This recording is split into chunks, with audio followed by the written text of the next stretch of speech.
अस्सलाम वालेकुम। मैं हूं doctor Hafsa Haidar, homeo physician, और आज हम किडनी डिजीज़ के बारे में बात करेंगे। वैसे तो बहुत सारी होती हैं किडनी डिजीज़, मगर हम कुछ के बारे में यहाँ पे बात करेंगे।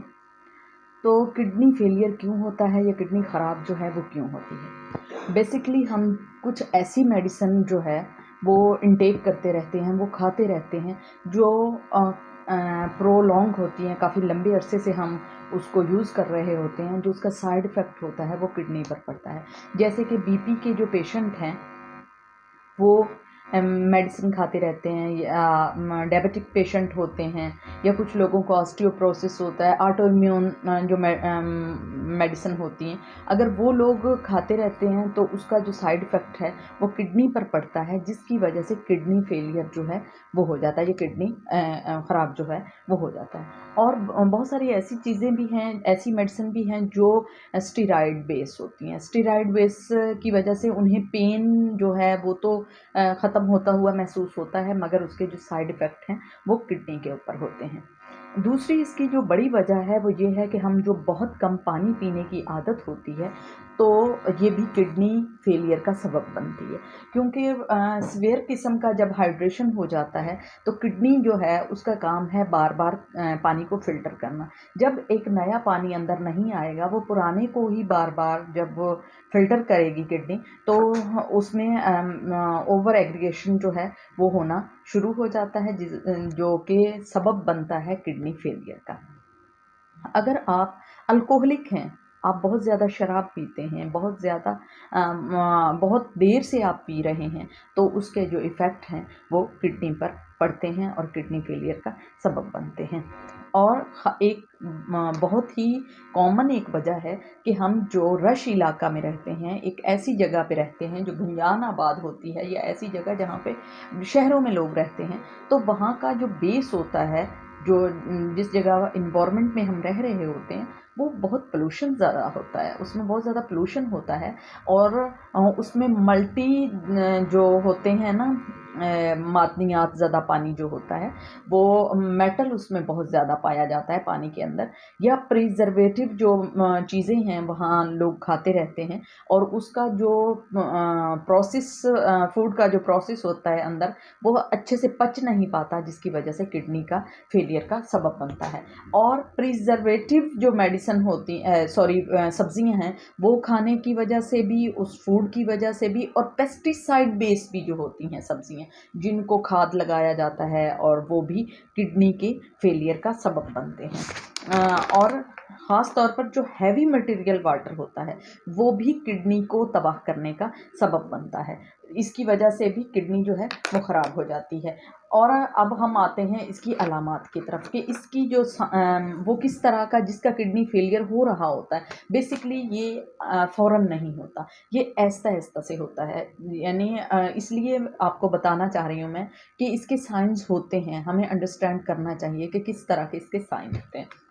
अगर आपका यूरिन जो है वो बिल्कुल ही सफ़ेद कलर का है, उसका कलर बिल्कुल सफ़ेद है, और जो या बहुत ही डार्क कलर है, तो ये पॉसिबल है कि आपका किडनी जो है वो ख़राब हो रहा है। और जो पेशाब है वो बहुत कम मिकदार में आए, यानी जब आप यूरिनेट होने लगें, यूरिन के लिए जाएं, तो पानी बहुत कम आए, तो तब भी उसकी वजह किडनी फेलियर हो सकता है, और किडनी स्टोन भी उसकी वजह होती है। अगर जिस्म के अंदर सूजन आना शुरू हो जाए, अगर ड्रॉपसी की कंडीशन में हम चले जाएं, ड्रॉपसी कंडीशन होती है ओडोमा की दूसरी किस्म होती है, जैसे कि जिस्म में सूजन पड़ जाना, हाथ बहुत सूज जाना, पाँव, पिंडलियां, खास तौर पर जो टखने होते हैं, एंकल जो होते हैं, अगर वो हमारे सूजना शुरू हो जाते हैं, तो ये एक बहुत बड़ा साइन होता है किडनी फेलियर का। अगर चेहरा थोड़ी देर के लिए सूज गया, यानी जैसे रात में हम सोए हैं और देर से सोए हैं, सुबह उठे हैं तो चेहरा सूज गया, ये एक नॉर्मल सी बात है। अगर सूजन जो है, इन्फ्लामेटरी कंडीशन जो है वो मेंटेन रहे, यानी सूजन बरकरार रहे, तो इसका मतलब ये है कि ये साइन है किडनी फेलियर का। अगर कमर के दोनों तरफ, दोनों अतराफ में दर्द हो रहा है, भारीपन सा है, तो तब भी किडनी फेलियर के ही साइन होते हैं। बोझल सा दिल है, बोझल सी जो तबीयत है वो रहती है, और जो वॉमिट कंडीशन रहती है, यानी आपको बार बार से वॉमिट आता है, कोई बदहज़मी नहीं है, कुछ नहीं है, मगर आपको वॉमिट की कंडीशन रहती है, तो ये हाँ, इसके साइन है किडनी फेलियर के। अगर बीपी जो है वो आपका हाई रहता है, वो भी किडनी फेलियर का सबब बनता है। और इसमें अगर आप वीक हो रहे हैं या आपका खून कम बन रहा है, एचबी कम हो रहा है, तो डेफिनेटली ये किडनी के फेलियर के साइन हैं। तो ये अलार्मिक साइंस होते हैं। अगर आप में से किसी को भी इस तरह का कोई मसला होता है कि अलार्मिक साइन इस तरह के आना शुरू हो जाते हैं, तो आप अपने डॉक्टर के पास जाएं और उनको जाकर आप चेक करवाएं। वो आपको मुख्तलिफ़ किस्म के जो टेस्ट हैं, एडवांस टेक्नोलॉजी बहुत है, वो आपको मुख्तलिफ़ टेस्ट हैं वो आपको बता देंगे।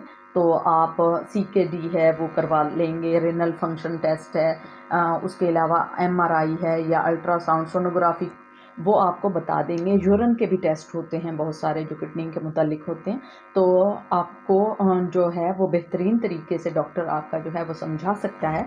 और अगर आपके अंदर किसी किस्म की एबनॉर्मेलिटी है तो वो क्लियर हो जाएगी, और जो किडनी है वो रिवर्सेबल है, वो रिवर्स इंशाल्लाह हो जाएगी और आप ठीक हो सकते हैं। अब हम आते हैं इसकी होम्योपैथी मेडिसिन की तरफ। मैंने आपको किडनी फेलियर भी बता दिया है, किडनी के साइंस भी बता दिए हैं कि किडनी ख़राब जो है वो क्यों होती है और वो किस तरह से दिखता है, अगर पेशेंट होता है तो वो किस तरह से दिखता है। अब हम आगे ये चलते हैं कि उस मेडिसिन को हमने लेना कैसे है। तो इसकी जो बेहतरीन मेडिसिन है वो होम्योपैथी में काली नट्रेकम है। काली नट्रेकम आप उसकी मेडिसिन लेंगे और 30 पावर में लेंगे। इसकी मैं यहाँ पे एक पिक लगा दूँगी। आपने जो 2-2 कतरे हैं वो 2 कतरे सुबह और 2 ड्रॉप शाम में आपने 2 टाइम में लेने हैं। और एक और इसकी मेडिसिन है वो होता है एल सीरम। एल सीरम जो है वो बेसिकली एल सीरम आपने 7x में लेना है, एमटी में, यानी क्यू की जो लाइट वो होती है पावर होती है वो आपने लेनी है। और जैसे ही आपको किडनी के ये साइंस जो हैं, जो आपको फील हो रहा है कि आपके क्रिएटिनिन जो है वो कम बन रहे हैं, अब आप ठीक हो रहे हैं, 1 महीने तक आप लें, इंशाल्लाह उसका जो क्रिएटिनिन की सतह है वो नीचे आ जाएगी। फिर आप इसको जो एल सीरम है इसको 30 में यूज़ करेंगे और 2 से 3 महीने करते रहेंगे, क्योंकि जो वजह बनी है, जो काज बनी है आपकी किडनी फेलियर की, तो वो दोबारा से ना हो। किडनी फेलियर की काज दोबारा से बन जाती है। मैंने उस सेशन में भी आपको बताया कि जब किडनी रिमूव तो आसानी से हो जाती है कैंथरस से, मगर जब हम किडनी को रिमूव करके उसके बाद खामोशी से बैठ जाते हैं तो दोबारा हो जाती है। किस वजह से हो जाती है कि जो उसकी डेप्थ होती है जहाँ से किडनी को उठाया जाता है या वो यूरिन के थ्रू बाहर आ जाती है, तो वो जो स्पेस बना लेती है, अपनी जगह बना लेती है, वहाँ पे ज़ख्म होता है, जो मटेरियल बाकी वेस्ट मटेरियल आ रहा होता है तो वहाँ आसानी से चिपक जाता है, जिसकी वजह से किडनी का दोबारा डैमेज होने का ख़तरा है। सो हमें जो उसका ज़ख्म बन चुका है या जो जगह बन चुकी है किडनी के अंदर, तो उसको ठीक करने के लिए एल सीरम जो 30 है उसको कंटिन्यू रखना है। और ये बहुत सारे लोग इससे ठीक हुए हैं। आप में से भी अगर किसी को भी ये प्रॉब्लम है तो आप ये ले सकते हैं। ये किसी भी होम्योपैथ शॉप जो है उससे मिल सकता है। डॉक्टर रिकबैक जो है जर्मनी का ये एक ब्रांड है, उसका मिल जाएगा। मैं उसकी तस्वीर इंशाल्लाह लगा दूँगी। और आपको कोई और क्वेश्चन करना हो या इससे रेलिवेंट कोई बात पूछना हो तो आप आराम से ये बात पूछ सकते हैं। ओके, अल्लाह हाफिज़। अब किसी और टॉपिक के साथ इंशाल्लाह।